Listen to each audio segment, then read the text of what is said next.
하나님의 구원은 하나님의 모든 창조 세계를 포함한 것이라는 사실을 선명히 보아야 되거든요. 그래서 그 부분을 오늘 살펴보려고 합니다. 첫째, 하나님의 구원은 하나님의 모든 창조 세계를 구속하신 것입니다.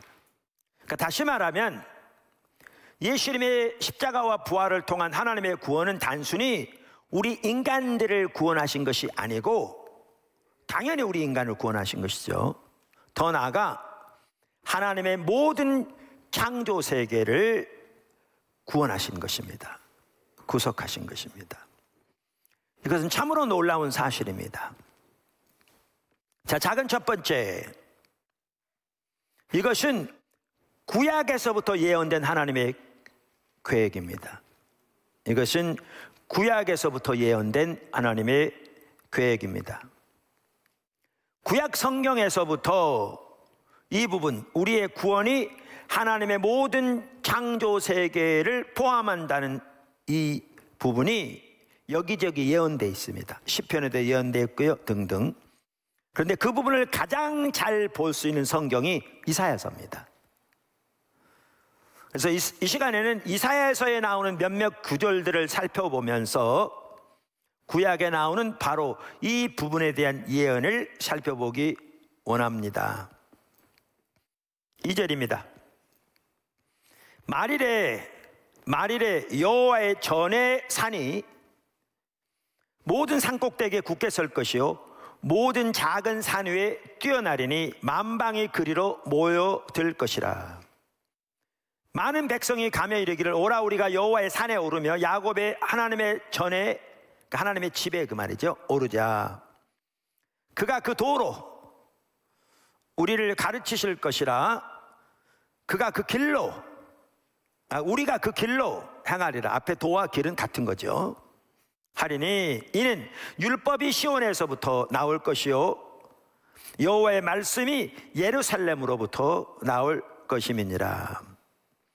그가 열방 사이에 판단하시며 많은 백성을 판결하시리니 무리가 그 칼을 쳐서 보습을 만들고 그 창을 쳐서 낫을 만들 것이며 이 나라와 저 나라가 다시는 칼을 들고 서로 치지 아니하며 다시는 전쟁을 연습지 아니하리라.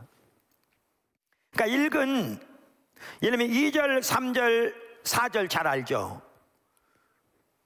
예수님을 통해 이루실 하나님의 구원에 관한 예언이 있잖아요. 너무나 잘 알죠? 그런데 거기에 뭐가 포함되느냐면 4절이 포함되는 거예요. 거기에 아까 본 것처럼. 그러니까 창을 쳐서 낫을 만들고 칼을 쳐서 보습을 만들고 이 나라와 저 나라가 다시는 칼을 들고 싸우지 아니할. 그래서 이 구절에 보면 평화와 소망의 비전이 펼쳐지고 있는 걸 봅니다. 그리고 이 내용을 보시면 이 비전은 이스라엘만 아니라 모든 열방을 위한 것임을 볼 수 있습니다. 마침내 여호와께서 자신의 백성을 건져내고 예루살렘이 다른 말로 시온인데 예루살렘을 자신이 살고 다스릴 장소로 재확립하시고 행동하실 때, 지금 그때를 말하고 있잖아요. 그때에 그 은덕을 입을 나라는 단순히 이스라엘 말이 아니라 온 나라가 될 겁니다.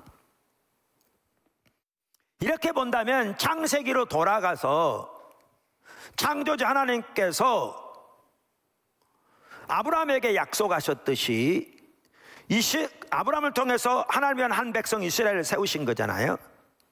그래서 이스라엘을 통해서 온 세상의 회복과 치유를 가져오실 것이라고 하셨는데 그것에 대한 성취를 지금 예언하고 있는 걸 볼 수가 있습니다. 이 구절에서. 그런데 이 약속이 성취되되 이사야서에 보면 보다 구체적으로 이 약속이 누굴 통해 성취될 거라고 예언되어 있냐면 다윗의 자손으로 오실 왕 중의 왕이시오 최고의 임금이신 메시아를 통해서 성취될 것이 예언되어 있습니다. 작은 두 번째는 뭐겠어요? 여러분 쉽게 이해하시겠죠? 신약 성경은 예수님의 십자가 부활을 통한 구원이 이 모든 약속의 성취라는 사실을 명확히 하고 있습니다. 신약 성경은 예수님의 십자가 부활을 통한 구원이 모든 창조 세계의 구원을 포함한다는 사실을 명확히 말하고 있습니다. 명확히 말하고 있습니다. 그러니까 예를 들면 이사야 11장에 예언된 메시아로 오신 예수님을 통해, 특별히 예수님의 십자가와 부활을 통해 이 놀라운 하나님의 약속이 성취된 것을, 그리고 앞으로 성취될 것을 신약 성경은 명확하게 말하고 있습니다. 한 부분 보면 지난주에도 보았습니다마는 신약 성경은 예수님의 부활을 통해서 예수님이 주가 되셨다는 사실을 강조하고 있습니다. 그런데 이 말은 예수님이 온 우주의 주인이시며 예수님의 통치는 온 우주적 통치, 즉 모든 피조물에 대한 통치인 것을 성경은 명확하게 말하고 있습니다. 할렐루야. 그리고 예수님의 부활이 우리의 부활에 대한 모델인 것, 정의 지난주에 살펴봤죠. 창조 세계를 새롭게 하시는 그 새 창조에 대한 정확한 모델입니다. 정확하게 모델입니다. 이게 아주 중요합니다. 더 나아가 예수님의 부활이 새 창조에 대한, 우리의 부활에 대한 원동력이기도 합니다. 그래서 예수님의 부활이 그만큼 중요한 겁니다. 그래서 예수님의 부활이 우리 신앙의 모든 것의 기초입니다. 그래서 심지어 사도 바울은 예수님의 부활이 없다면 우리가 아직 죄 가운데 있을 것이고 우리가 믿는 모든 것도 다 것이요, 우리는 세상에서 가장 불쌍한 자라고 말하고 있는 것이죠. 그런데 예수께서 부활하신 것이지요. 할렐루야. 자, 이렇게 신약 성경도 예수님의 십자가 부활을 통한 하나님의 구원은 하나님 모든 창조 세계의 구원을 포함하는 것임을 명확하게 하고 있습니다. 할렐루야. 작은 세 번째, 이 진리가 그동안 복음주의 진영에서 많이 가려져 있었던 것이 사실입니다. 이 부분을 좀 살펴보기 원합니다. 그러니까 하나님의 구원은 하나님의 모든 창조 세계에 대한 구속이라는 이 진리가 그동안 특별히 복음주의 진영에 많이 가려져 있었던 것이 사실입니다. 너무나 안타깝게. 제가 아까 4권의 책을 소개해 드렸잖아요. 정말 귀한 책들입니다. 근데 그 중에 팀 켈러 목사님, 미국의 리디머 교회 뉴욕에서 정말 귀한 목사님이고요, 세계적으로 아주 귀한 분으로 이렇게 인정되고 또 하나님의 귀한 사람입니다. 뉴욕 한복판에서 또한 하나님의 나라를 위해서 정말 귀하게 쓰임받고 있는, 또 전 세계적으로도 귀한 하나님의 사람입니다. 근데 그분 그 부활을 입다 이 책 보시면요, 그 핵심적인 내용이 뭐냐면 예수님의 부활을 다루면서 그 부활을 토대로 해서 일터사역의 핵심적인 부분을 다루고 있는 책입니다. 그래서 아주 좋은 책입니다. 제가 여러 번 말씀드린 대로. 그러면서 그 팀 켈러 목사님도 부활을 입다라는 이 책에서 뭘 언급하고 있느냐 하면 복음주의 보수주의 교회에서 이 핵심적인 진리가 그동안 가려져 있었던 건 사실이다, 그 말이죠. 가려져 있었던 건 사실이다. 그러면서 그 책에서 그는 이렇게 얘기합니다. 예수님의 죽음과 부활이 오직 개인의 죄사함만 보장하고 사후에 천국에 갈 길만 열어준다고 해도 여전히 놀라운 진리일 것이다. 할렐루야. 하지만 그보다 엄청나게 깊은 의미가 있다. 근데 후주에 보면 이런 설명이 있어요. 좀 길지만 지금 아까 제가 말씀드린 대로 복음주의 보수주의 진영 내에서 이 부분이 어떻게 가려져 왔는가를 볼 수 있는 좋은 부분이에요. 그래서 제가 좀 길지만 읽어보려고 그래요. 우리의 구원을 통해 예수님 십자가 부활을 통해 새 생명이 이미 들어오게 되었는데, 하나님 나라가 이미 임한 거잖아요. 임했는데 이 새 생명이, 이 부활의 능력이, 이 새 창조의 능력이 이미 역사하고 있는데, 이게 특히 세 가지 면에서 역사하고 있다는 거죠. 하나는 우리를 개인적으로 변화시키는, 하나님의 자녀가 되게 할 뿐만 아니라 주님 형상으로 날마다 변화되게 하시는 하나님과 관계에서 하나는. 두 번째는 뭐라고요? 아까 교회라는 하나님 나라의 공동체를 새로 탄생시킨, 교회가 그만큼 중요하거든요. 잘 알죠? 여기까지. 근데 세 번째 이 부분이라는 거예요. 이 새 생명이 하신 일이 뭐냐면, 우리가 지금부터 다가올 새하늘과 새 땅의 그 새로운 창조의 세상을 지금부터 재편하고 쇄신할 능력을 받게 된다는 겁니다. 이게 이제 연속성과 불연속성 다음 시간에 나올 내용입니다. 사실 오늘 하려고 했는데 이런 부분까지 살펴보려면 시간이 너무 많이 걸려서, 예수님의 부활이 전적으로 이렇게 새롭게 부활하셨잖아요. 근데 있는 몸은 그냥 썩어버리고 새롭게 된 게 아니라 그 몸이 변화된 거거든요. 지난주에 바로 연속성과 불연속성 너무나 중요한 부분 살펴봤잖아요. 그러니까 예수님이 다시 오실 때, 그때까지 살아있는 사람은, 그 전에 죽은 사람은 썩어지지만 씨앗으로 비웃대, 씨앗이 썩어지지만 씨앗의 형태를 따라 연속성을 가지고 불연속성이 더 크지만 새로운 부활의 몸으로 부활하게 될 거지만 그 신분이 그대로 살아날 거거든요. 연속성. 근데 예수님이 다시 오실 때, 그때까지 살아있는 사람들은 육신의 몸이 따라 썩어져 없어지는 것이 아니라 이 몸에 하나님의 영광이 덧입혀져서 부활의 몸으로 변화될 것이거든요. 성경이 명백하게 예수님의 부활이 모델이라고 했잖아요. 그런 것처럼 새하늘과 새 땅도 지금 있는 이 현재 세계가 다 불타 없어지고 전혀 무해서 새로운 새하늘과 새 땅이 생겨지는 게 아니라, 그게 아까 호튼 박사가 하는 얘기예요. 어떻게 보느냐에 따라서 달라진다는 게, 그 말 없어지는 게 아니라 아까 예수님이 오실 때 바뀌어지는 그 몸처럼, 예수님 부활처럼 정확하게 새하늘과 새 땅이 하나님의 영광이 덧입혀져서 바뀌어질 거라고 말이죠. 그러면 우리가 지금 하고 있는 이 일들이 그 나라의 영원한 가치를 가질 뿐만 아니라 매우 중요한데, 하나님이 새 생명이 들어와서 하신 일 중에 하나가 뭐냐 하면, 이것을 새롭게 쇄신할 능력을 지금 우리에게 주었다는 겁니다.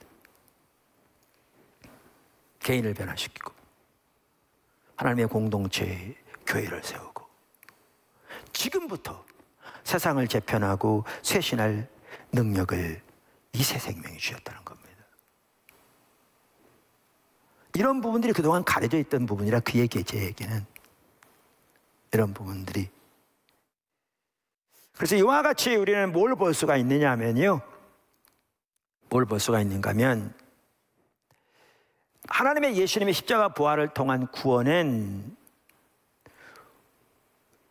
우리 인간의 구원뿐만 아니라 하나님의 모든 창조 세계의 구원을 포함하는데, 그것이 구약에서부터 예언되었고 신약 성경이 명확하게 말하고 있으며 초기 교회가 분명하게 그렇게 믿고 전한. 그런데 그동안 이 부분이 복음주의 보수 진영에서 가려져 왔던 게 사실인 거죠. 소홀히 되어 왔던 게 사실인 거죠. 그러다 보니까 우리의 구원만 하더라도 개인적인 체험에만 국한돼 버린, 너무나 많은 경우에 이런 부분들이 너무나 적지 않았다라는 것입니다. 자, 큰 두 번째입니다. 창조 세계를 새롭게 하시는 목적. 하나님께서 그 구원을 모든 창조 세계의 구원까지 포함하고, 그리고 그것이 구약에서부터 예언된 걸 우리가 보았고 정확하게 신약에서 그것이 성취되고 앞으로 성취될 것을 명확하게 보았는데, 우리의 구원은 세 가지 시대로 이루어져 있지만 동시에 하나님의 나라는 두 단계로 임하는 걸 다 알고 있잖아요. 있는데 하나님이 그렇게 하신 주된 목적이 무엇인가라는 거죠. 그 배후에 있는 하나님의 목적이 뭔가, 하나님 뭘 추구하시는가, 여기에서 이 부분은 우리가 그날을 바라보는 소망도 되기도 하지만요, 그래서 우리의 기쁨과 감격이 있고 우리의 산 소망 가운데 오늘날 살아가는 너무나 소중한 부분이 되기도 하지만, 이 부분을 살펴보는 주된 이유는 그 창조의 역사가 이미 시작된 거거든요. 그리고 그 하나님의 일의 동역자로 우리를 부르실 거거든요. 이게 연속성에서 나오거든요. 아까 살펴본 대로. 다음 주에 좀 더 구체적으로 보겠지만, 그래서 이 부분에 대한 이해를 전체적으로 이해하는 것이 오늘날 우리의 삶을 위해서 너무나 중요한 부분입니다. 이 세상에 사는 성도로서 삶을 위해서도. 그래서 이 부분을 살펴보려고 하는 거죠. 그 핵심적인 몇 가지 내용을 살펴보려고 하는데, 첫째, 하나님을 아는 지식이 온 땅에 충만하게 될 것입니다. 그날을 위해 하나님은 이렇게 이끌고 계십니다. 하나님을 아는 지식이 온 땅에 충만하게 될 것입니다. 이 부분 우리가 살펴본 대로 구약에서부터 이미 잘 예언되어 있습니다. 아까 이사야서 11장에 그 예언을 살펴봤잖아요. 그 6절에 보면 이렇게 나오죠. 그때 이리가 어린 양과 함께 살며 표범이 어린 염소와 함께 누우며 송아지가 어린 사자와 살진 짐승이 함께 있어 어린아이에게 끌리며, 그러니까 이게 궁극적으로 새하늘과 새 땅에서 온전히 성취될 거라고 그랬잖아요. 그러면서 그 같은 연장선상에서 9절에 뭐라고 말하느냐면 이렇게 말합니다. 내 거룩한 산 모든 곳에서 해됨도 없고 상함도 없을 것이니 이는 물이 바다를 덮음같이 여호와를 아는 지식이 세상에 충만할 것임이라. 할렐루야. 하나님이 모든 창조 세계를 새롭게 하시는 구원의 역사를 이루시는 목적 중에 하나는 하나님을 아는 지식이 온 땅에 물이 바다를 덮음같이 충만하게 하기 위해서입니다. 두 번째는 금방 말씀드렸게 연결되어 있는데, 하나님의 영광이 온 땅에 충만하게 하기 위함입니다. 하나님의 영광이 온 땅에 충만하게 하기 위함입니다. 아까 이거는 톰 라이트 박사도 얘기하고요, 팀 켈러 목사도 얘기하시는데, 아까 두 축으로 이 하나님의 새롭게 하신 역사를 나눴잖아요. 그게 뭐라고? 하나는 하늘이 땅에 임한 거라고 그랬잖아요. 단 하나는 미래 세계가 현재 세계로 침투한 거라고 그랬잖아요. 그래서 지금은 하늘이 땅에 임해서 겹쳐 있습니다. 근데 온전히 겹쳐 있지는 않습니다. 근데 그날에는 하늘과 땅이 온전히 겹쳐지게 될 겁니다. 다시 말하면 새로운 창조 세계 전체가 하나님의 성전이 될 겁니다. 어마어마한 내용입니다. 팀 켈러 목사님도 그분의 책 3장에서요 이 부분을 잘 다루고 있는데, 성막이 지어지잖아요. 나중에 성전이 지어지잖아요. 근데 이게 에덴 동산을 그대로 담게 만들었다는 거죠. 성막 프로젝트. 그러면서 이렇게 말합니다. 성막이라는 방식을 통해 하나님은 잃었던 것을 다시 되찾기 시작하셨다. 에덴 동산의 많은 특징이 성막에는 물론이요 이후에 지어진 성전의 설계에도 그대로 등장한다. 에덴 동산과 성막은 둘 다 입구가 동쪽으로 나 있었다. 하나님의 직접 임재를 상징하는 천사 무리가 에덴 동산 입구를 지켰고 성전 입구에도 새겨졌다. 성전 건물의 벽과 기둥과 기구와 휘장 등 모든 부위가 가득 채워진 종려나무와 사자와 석류와 동물과 꽃은 거기에 새겨진 꽃은 에덴 동산을 생생히 연상시키기에 충분했다. 성막은 하나님의 지상 거주가 회복되는 출발점이었다. 그러면서 더 나아가 이렇게 말합니다. 템 켈러 목사님은 새하늘과 새 땅에 대해서 말씀하시면서 예수님이 이 땅에 다시 오실 때 하나님의 새 도성은 지성소처럼 완전한 정육면체다. 종말에는 온 세상이 거대한 지성소가 될 것이라는 은유다. 온 땅이 에덴 동산이 된다. 왜 그럴까? 마침내 우리가 다시 그분을 영원히 대면하여 보기 때문이다. 새하늘과 새 땅의 핵심, 이 새하늘, 새 땅, 온 우주가, 새 창조가 하나님의 지성소가 될 것이고요, 하나님과 우리와의 대면하의 만남이 이루어질 뿐만 아니라 하늘이 땅과 정확하게 겹치게 될 것입니다.